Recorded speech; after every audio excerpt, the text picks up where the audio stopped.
I don't care where I am, I'm gonna dress like a slut. People be like, oh, your nipple is showing. That was kind of the point. I like to wear the smallest skirts, the tallest boots, the biggest hoops, the tiniest top, and then prance around and piss men off. Skirts should be the size of a belt. Life's short. Take risks. Have you noticed how fashion is getting smaller, not just in size, but in how much we actually wear? The barely there look is everywhere, from celebs on the red carpet to influencers on your feed.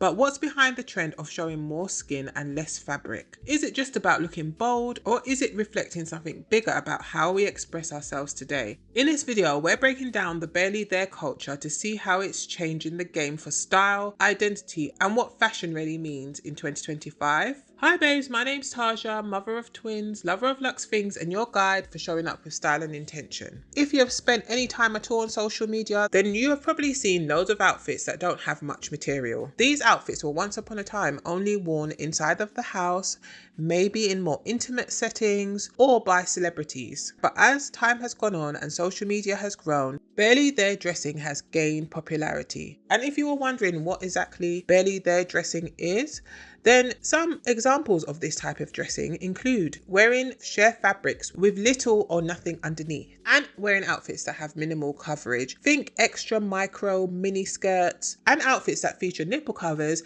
and maybe a pair of nice earrings. I don't think it's surprising to see this kind of dressing on catwalks. After all, one of the main jobs of being a celebrity is to get attention. So the use of sexualized dress by celebrity figures is not something that is new.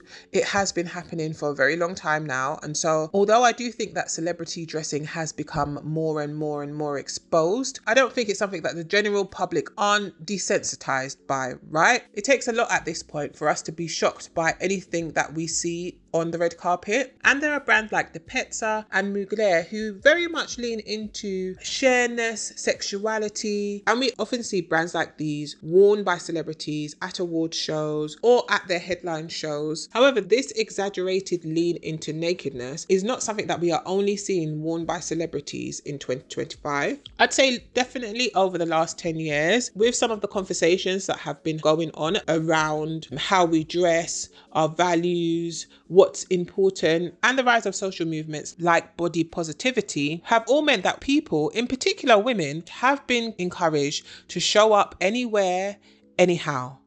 Right? Essentially, the idea about how we dress should be up to us entirely. So we shouldn't really consider the environment that we're going into. We shouldn't consider what other people think. We shouldn't consider how it comes across, because ultimately how other people feel about how we dress is their problem. Wear whatever the fuck you want to wear. Wear what makes you happy. Wear what makes you feel sexy. Wear what makes you feel like a slut, or wear what makes you feel the most comfortable. Because you know what?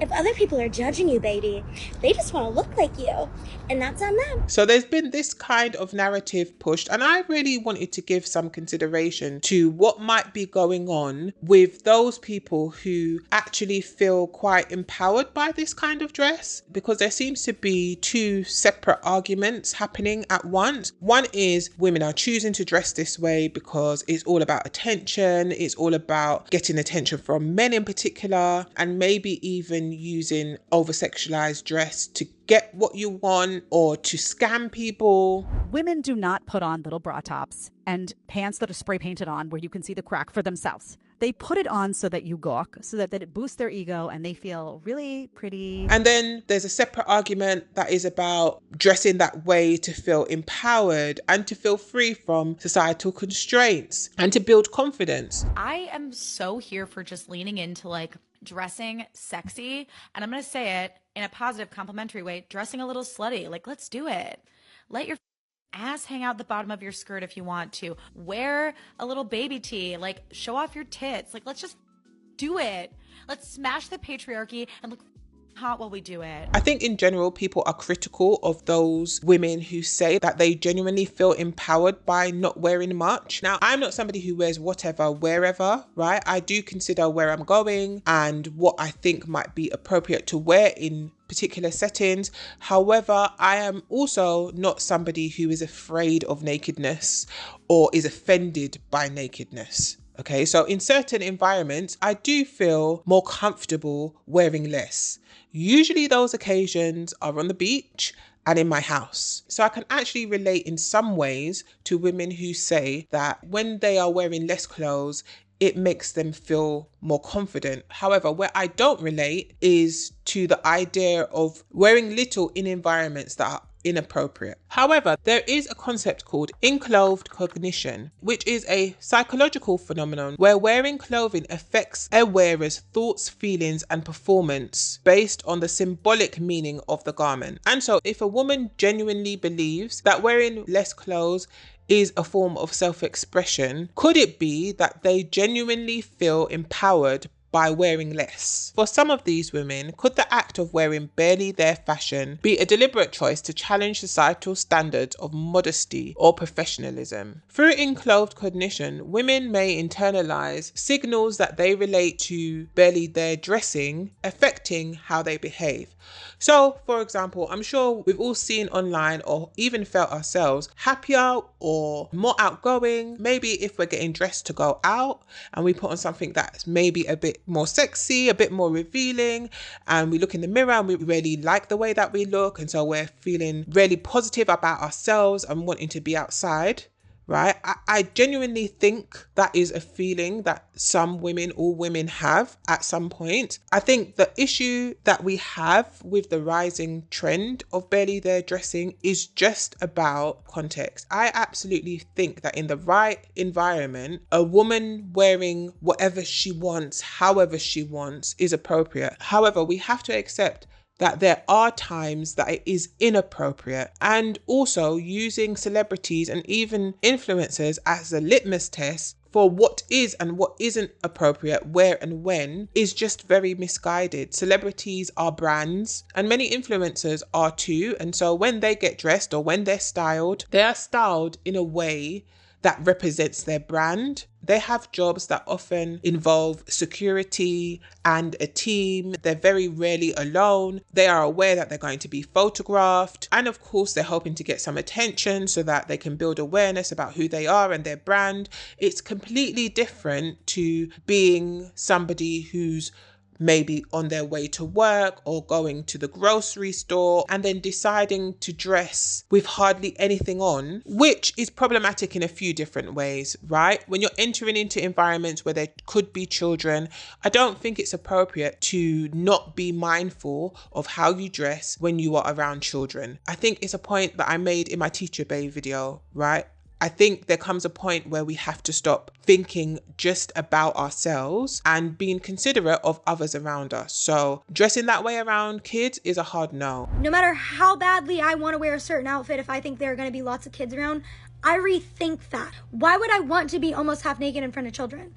Especially in public spaces designed for children and families. Like, it's not anybody's being insecure or jealous of you because they don't want to see your butthole when you bend over. Like, other adults are allowed to not want to look at you half naked. Also, not being considerate of the unspoken norms that we may have agreed on as a society. So, for example, we know that we are not necessarily going to go food shopping or car shopping in a bikini, right? Because it's inappropriate.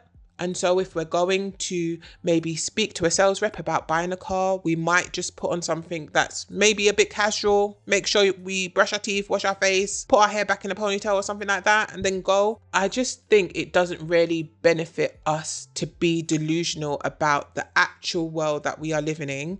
And yes, I can understand that for some women, dressing in this way can feel like a form of self-expression, especially if you are at a stage in your life where you're maybe trying to figure yourself out, trying to figure out how you present yourself, trying to stabilize your feelings about yourself, and trying to focus on loving yourself. I just don't think, maybe I am not in touch with my emotions enough, but I just don't see how there is any link at all between dressing for the environment and how I feel about myself. Right? Having to wear something that's more formal or something that's more conservative because maybe I'm working with children, or maybe I'm going to a job interview, or maybe I'm meeting a manager, or I'm meeting up with friends. Having to adjust how I dress for those occasions doesn't have any bearing at all about how I feel about myself. And I think linking the two can be dangerous. You are still you, and everything about you is still the same no matter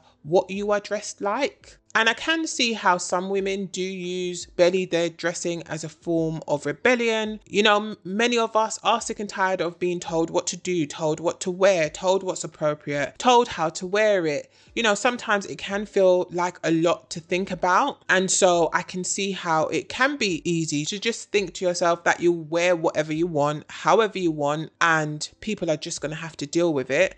But ultimately, I just don't think it gets us to where we actually want to be. And getting to where you want to be is definitely part of what I promote here. I think it's important for us to have clear goals and to do whatever we need to, of course, within reason, to get there. And adjusting the way that we dress, I think is very small fry. There have also been conversations about how having your cheeks out and sitting in chairs that are communal and used by other people, and that it's just not really considerate. And I hear that. I don't actually think that many women who dress in this way give any consideration to that. I'd guess it's probably right down at the bottom of the list of what they think about when they choose to go outside. I think a lot of this behavior is very much driven by social media, and it can be so easy to see somebody wearing something really cute online and wanting to recreate it in real life. Even seeing a celebrity wearing something really, really cute and wanting to recreate it. However, so many people are doing this without considering the context. And of course, there are women who understand that this kind of dress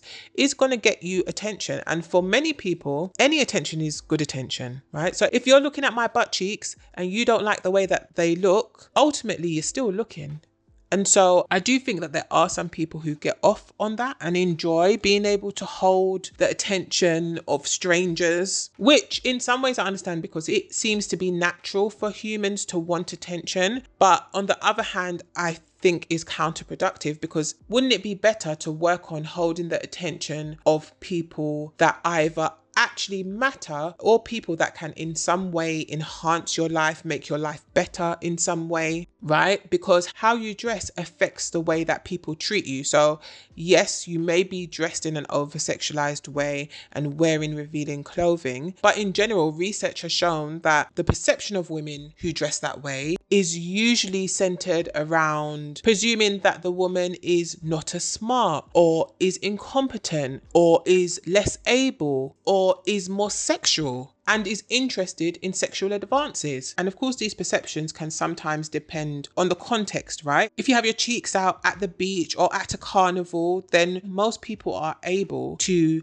distinguish between what's fitting for the occasion and what may not be, right? So if I've got my cheeks out at the beach, makes sense. If I've got my cheeks out in the office, doesn't make as much sense. And so I think it will be interesting to see how trends like these evolve. Will we continue to get more and more naked? Or at some point, will we decide to consider being more aware of the messaging our clothing gives and how that affects how people treat us?